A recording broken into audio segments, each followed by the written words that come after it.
সাংস্কৃতিক শোভাযাত্ৰাৰ উদ্যোগ হিসেবে আমি আমন্ত্ৰণ কৰেছিল সম্মানীয় পিংকু কলিতা সাংস্কৃতিক কৰ্মী বুড়া তেখেতে যথেষ্ট কষ্ট কৰি হলেও আমাৰ এই অনুষ্ঠানটোত অংশগ্ৰহণ কৰাৰ বাবে আমি কমিটিৰ তৰফেৰ পৰা তেখেতক ধন্যবাদ আর কৃতজ্ঞতা।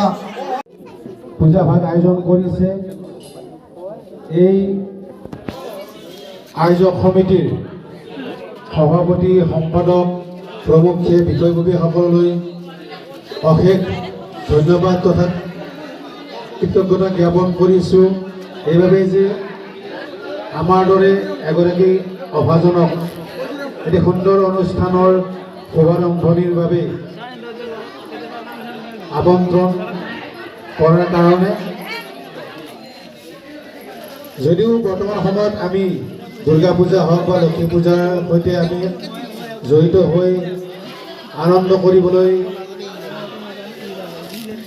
আগবাঢ়ি আছোঁ তথাপিও যেন আমাৰ মনৰ মাজত এটা দুখেই বাৰুকৈয়ে প্ৰভাৱ পেলাই আছে সমগ্ৰ অসম তথা ভাৰতবৰ্ষৰ লগতে বিশ্বৰ বিভিন্ন প্ৰান্তত। আমি সকলোৱে জানো আমাৰ সকলোৰে মৰমৰ হিয়াৰা মধু আমাৰ সকলোৰে প্ৰিয় শিল্পী যাৰ কণ্ঠই আমাৰ প্ৰতিগৰাকী ব্যক্তিৰ হৃদয়ত স্থান লাভ কৰিছে সেইগৰাকী আমাৰ অতিকে শ্ৰদ্ধাৰ জুবিন গাৰ্গ ডাঙৰীয়াৰ যি বিয়োগৰ ঘটনাই আমাৰ সকলোকে অতিকৈ মৰ্মাহত কৰি আছে। তাৰ মাজতো আমি বিভিন্ন ঠাইত ধৰ্মীয় অনুষ্ঠানসমূহ আয়োজন কৰি আছোঁ। কিছু দুখৰ মাজতো আমি আনন্দ ল'বৰ কাৰণে চেষ্টা কৰি আছোঁ যদিও আমি সকলোৱে মানসিকভাৱে ভাগি আছোঁ। কাৰণ পুৱাৰ পৰা ৰাতি শোৱালৈকে আমি যেতিয়াই মোবাইলটো অন কৰোঁ বা টিভিটো অন কৰোঁ তেতিয়াই আমাৰ দুখজনক খবৰবোৰ আহি থাকে। নতুন নতুন ইয়াৰ লগত সংলগ্ন যিবোৰ ঘটনা পৰিঘটনা আমি দেখিবলৈ পাই আছোঁ। গতিকে আমি সকলোৱে মৰ্মাহত। আমি এটা কথাই জানো যে জীৱনত যদি আমি মানৱ হিচাপে আমি মানৱ জাতি হিচাপে প্ৰতিষ্ঠিত লাভ কৰিব খোজোঁ তেতিয়াহ'লে আমি আমাৰ জীৱনত কিবা এটা ভাল কাম কৰিবলৈ চেষ্টা কৰিব লাগে। আজি জুবিন গাৰ্গৰ যি কৰ্ম সেই কৰ্মই আমাক এটা কথা শিকাইছে যে মানৱতাই শ্ৰেষ্ঠ ধৰ্ম। আমি মানুহক ভগৱানৰ ঠাইত ৰাখিব লাগে। প্ৰত্যেক ব্যক্তিয়ে কাৰো প্ৰতি মনত ঈৰ্ষা ভাৱ দেশ ভাৱ ৰাখিব নালাগে। আমি সকলোৰে প্ৰতি সৎ ভাৱ মৰম চেনেহেৰ মাজেৰে আমি আমাৰ জীৱনটোক আগুৱাই লৈ যাব লাগে। আমি জুবিন গাৰ্গৰ যি কৰ্ম জীৱন আমি তাকেই দেখিবলৈ পাইছোঁ। তেখেতৰ কৰ্মত মানৱতাৰ জয়গান, দুখীয়াক যি দান ধৰ্ম কৰা, এই সকলোবোৰ যিবিলাক তেওঁ কৰ্ম গীতৰ মাজেৰে আমাক বিভিন্ন ধৰণৰ মেছেজ দিছে, কৰ্মৰ মাজেৰে তেওঁ আমাক মেছেজ দিছে যে সামাজিক জীৱনত আমি মানুহ হিচাপে জীয়াই থাকিবলৈ হ'লে বা আমি মৃত্যুৰ পিছত মানুহৰ হৃদয়ত যদি আমি থাকিব বিচাৰোঁ তেন্তে আমি সদায় সকলোৰে প্ৰতি সৎ ভাৱ ৰখাটো অতিকে প্ৰয়োজন। সকলোকে আমি সহায় সহযোগিতাৰ মাজেৰে আমি আমাৰ জীৱনটোক আগুৱাই লৈ যাবলৈ চেষ্টা কৰিব লাগে। এটা সুন্দৰ মেছেজ আমি সদায় পাই আহিছোঁ তেখেতৰ গীত, তেখেতৰ কৰ্মৰ দ্বাৰা। এইকেইদিন আমি যি ছবি দেখা পাইছোঁ, আমি এটা কথাই দেখা পাইছোঁ যে আমাৰ মাজত কোনো জাতি নাই। তেখেতে নিজেই কৈছে মোৰ কোনো ধৰ্ম নাই, জাতি নাই। কিন্তু ধৰ্ম নাথাকিলেও, তেখেতে জাতি নাথাকিলেও, তেওঁ কিন্তু তেওঁৰ মৃত্যুৰ সময়ত আমি যি লাখ লাখ মানুহ দেখা পালোঁ, তাত কিন্তু কোনো ধৰ্ম নাই, তাত আমি কোনো জাতি দেখা নাই। হিন্দু, মুছলিম, শিখ আমি কাকো দেখা নাই। কেৱল আমি কি দেখিছোঁ, তেওঁৰ সেই সমাধিস্থলীত কেৱল মানুহ আৰু মানুহ। আমি যেতিয়া এখন শ্মশানত যাওঁ, আমি মানুহ এজনক দাহন কৰোঁ, তেতিয়া সেইখনক আমি কি বুলি কওঁ? শ্মশান বুলি কওঁ। কিন্তু আজি জুবিন গাৰ্গৰ ক্ষেত্ৰত এখন শ্মশানো মন্দিৰলৈ পৰ্যবেক্ষিত হৈছে। সকলো জাতি ধৰ্ম নিৰ্বিশেষে সকলোৱে তাত চাকি জ্বলাইছে।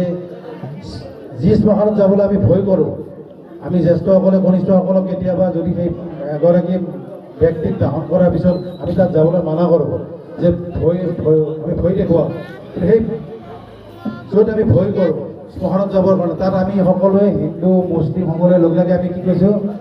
চাকি জ্বলাইছোঁ, এটা ধৰ্মীয় অনুষ্ঠানলৈ পৰ্যবেক্ষিত কৰিছোঁ।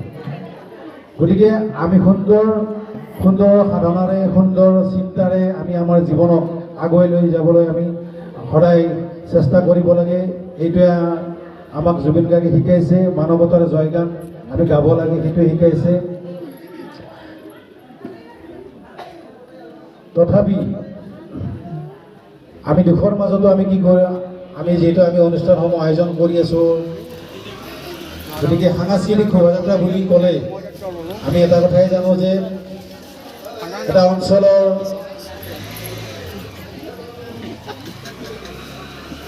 বিভিন্ন সংস্কৃতি, কৃষ্টি সংস্কৃতিক দাঙি ধৰা হয়, তাক সন্মিলিতভাৱে প্ৰদৰ্শন কৰা হয়, যাৰ দ্বাৰা আমাৰ ঐক্য সংহতি অটুট ৰখাত ই সহায় কৰে।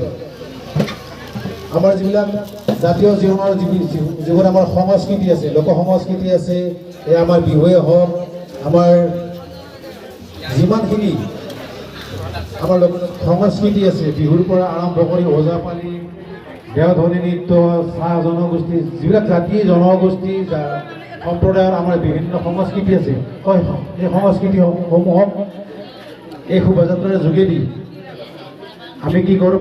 প্ৰদৰ্শন কৰিবলৈ চেষ্টা কৰোঁ। তাৰ দ্বাৰা জীৱনৰ আমাৰ যি ঐক্য সংহতি, সেইখিনিক আমি কি কৰোঁ? ৰাইজৰ মাজলৈ লৈ যাওঁ। ইয়াৰ দ্বাৰা আমি আজি যে আমি সকলোৱে একত্ৰিত হৈছোঁ, এই একত্ৰিত হোৱাৰ ফলত আমাৰ মনত যি দেশ ভাৱ আছে, বিদ্বেষ আছে, সেইসমূহ নাইকিয়া হয়। আমি সকলোৱে একত্ৰিত হওঁ, আমাৰ মনটো আজি এক। আমি এই চুবুৰীৰ আমি যিমানখিনি মানুহ আমি লগ হৈছোঁ, সকলোৱে আমি আজি এক মনত হৈ আছোঁ। আমাৰ মনত কোনো ধৰণৰ দুখ নাই, কাৰো প্ৰতি কোনো বিদ্বেষ নাই, কাৰো প্ৰতি দেশ নাই, খং নাই, ৰাগ নাই, অভিমান নাই। আমি সকলোৱে আজি একত্ৰিত হৈ আমি এটা মনৰ হ'বলৈ চেষ্টা কৰিছোঁ। আৰু সেই যি আমাৰ সুন্দৰ চিন্তা, এই চিন্তাটোক আমি জীৱনৰ প্ৰতিটো মুহূৰ্ততে ৰাখিবলৈ চেষ্টা কৰিব লাগিব। আৰু আমি সেইবাবেই আমি বিভিন্ন সময়ত বিভিন্ন ধৰণৰ অনুষ্ঠানৰ আয়োজন কৰোঁ। আমি যদি চাওঁ, আমাৰ যিবিলাক অতীতৰ পৰা যিবিলাক আমি অনুষ্ঠান দেখা পাই আহিছোঁ, এই অনুষ্ঠানৰ মূল মন্ত্ৰই হৈছে মানুহক এক কৰি ৰখাৰ প্ৰচেষ্টা।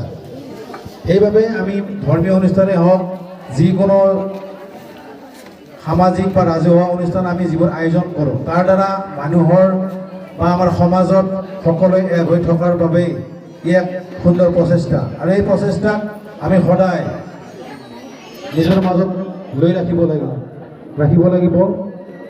গতিকে বিশেষ কথা নকওঁ, যিহেতু বতৰটো ইমান ভাল নহয়, গতিকে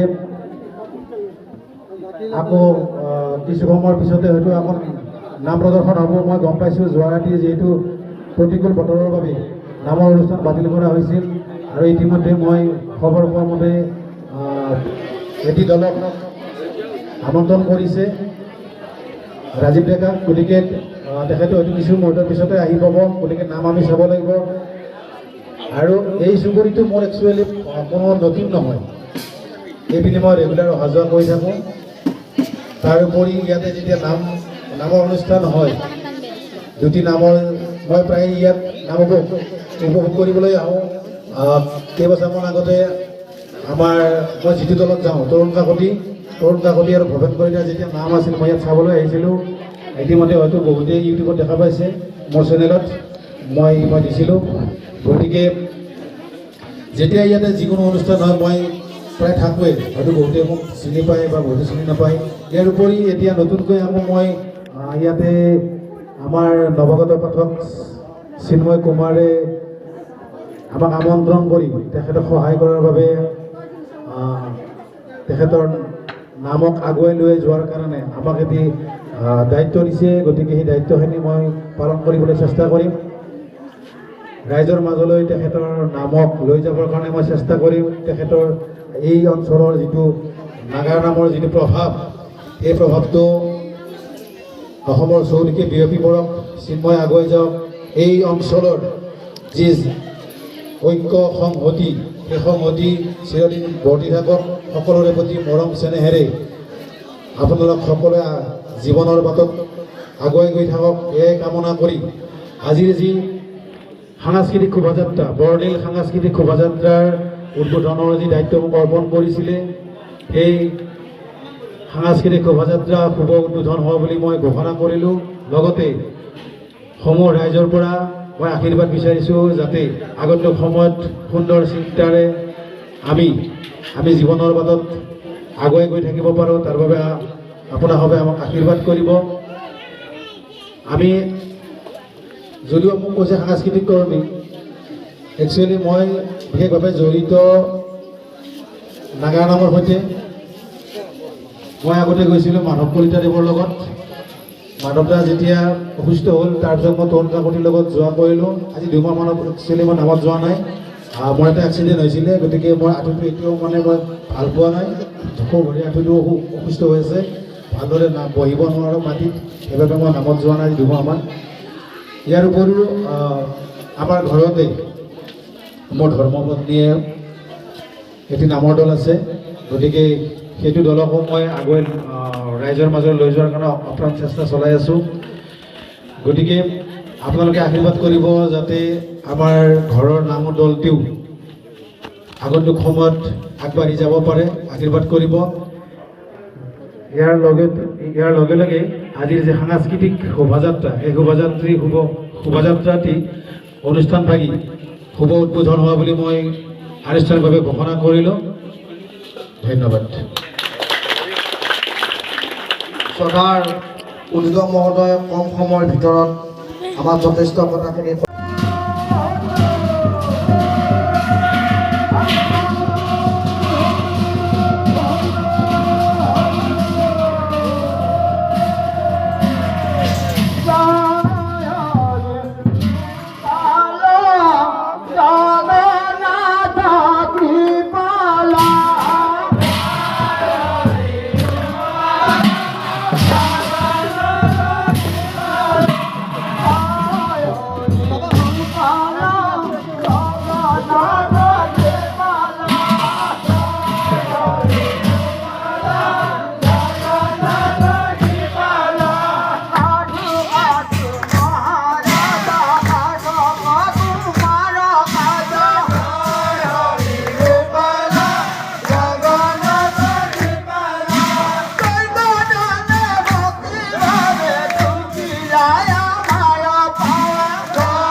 মেলি দিয়া এইখিনি ৰাস্তা বাজে থাকা অলপ ৰৈ দিয়া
গাড়ী